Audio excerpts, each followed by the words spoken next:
If you get a flat tire, proper use of your tire service kit can get you back on the road quickly and safely.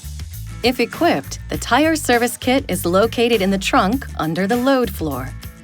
Remember that roadside assistance may also be available. Consult your owner's information for details. If you do get a flat tire, find a safe location, park, and turn on your hazard lights. Turn the ignition off and apply the parking brake. Position the damaged tire so that the valve stem is near the ground. This will allow the tire service kit hose to reach the valve stem with the kit flat on the ground. Put the kit on the ground next to the flat tire. Push the sealant bottle firmly down into the proper compressor holder. Unscrew the tire valve stem cap. Take out the filler tube and tighten the fitting onto the tire valve.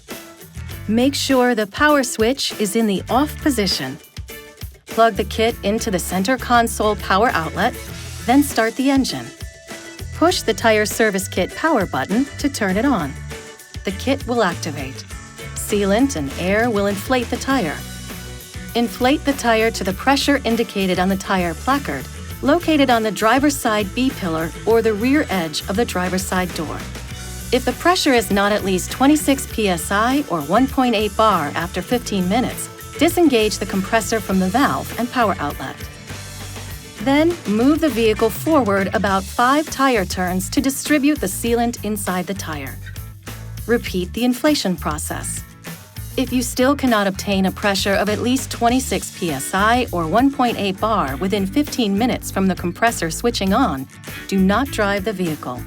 The tire is too badly damaged and should not be driven on. When correct pressure has been reached, drive the vehicle for about 5 miles, 8 kilometers, or 10 minutes. Stop, apply the electric park brake, and recheck the tire pressure. If pressure is less than 26 psi or 1.8 bar, do not drive the vehicle. Contact an authorized dealer. If a tire pressure of at least 26 psi or 1.8 bar is detected, inflate the tire to the correct pressure. Then drive immediately and very carefully to an authorized dealer.